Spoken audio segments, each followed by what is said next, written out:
Alrighty, let's do this. No time for fancy intros. Top 5 things you got to know about the first 5 verses of the Bible. It'll change the way that you look at the scriptures. I guarantee it. First things first, look at how it begins. In the beginning, God created the heavens and the earth. In the beginning. I suppose you could just say God created the heavens and the earth. That'd be the first sentence. No, in the beginning. There's a clause there. It's one Hebrew word, in the beginning. And the point number 1 here is beginning is a person. Some of you know John 1, in the beginning was the Word was with God, the Word was God. That's great, but even more precision comes from Paul in Colossians 1:18 when he says, Hos estin arche, he is beginning. In the one who is the beginning, God created. Beginning is a person, and in that person, God creates the heavens and the earth. So that's point number 1. Point number 2, take a look at that Spirit. We'll talk about the earth in a second, I promise.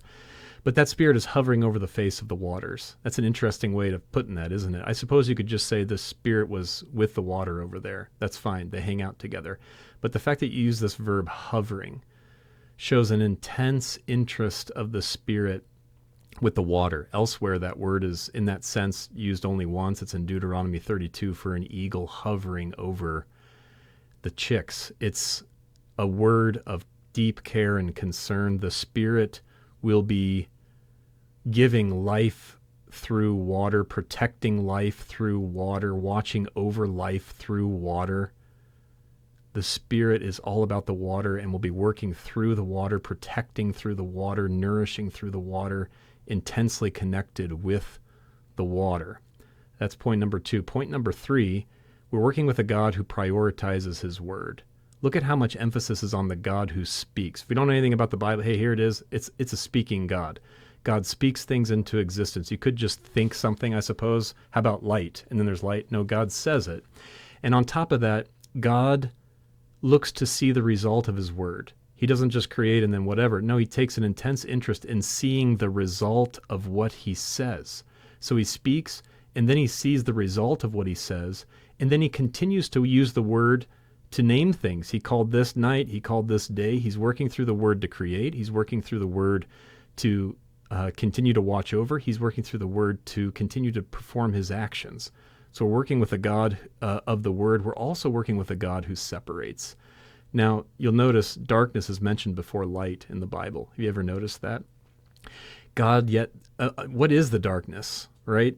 If the light is good, then what is the darkness? There's no pronouncement there. Point number 4 is we're working with a God who separates what is good from what is not good. Whatever the darkness is, it wasn't given the label of good. God separates the good from what is not good.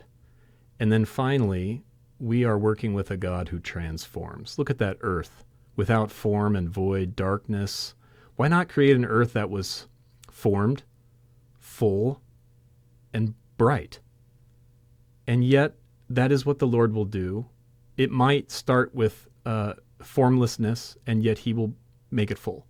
It might start empty, and he will fill it. It might start dark, and yet he will bring light. He will bring what is good. It might be evening. You'll notice evening is mentioned first. Yeah, evening is there, and yet there will be morning. And this is the God who transforms. This is the God who creates and then continues to work on it and makes it good. He takes what is not good, what is not pronounced as good, and makes it good, formed, full, and bright, and good. Now, what does all this indicate? That the beginning is a person, that the Spirit gives life through the water, that God prioritizes his word, that we're working with a God who separates, and that we're working with a God who transforms, brings about goodness. Do you see what this means? The order of creation is telling us about the order of salvation. God is creating in ways that show us how he will be saving. The way that he creates is telling us step by step, here, there, everywhere, how he will save. Isn't that great? Hey, do me a favor and subscribe to help me keep going. God bless you all.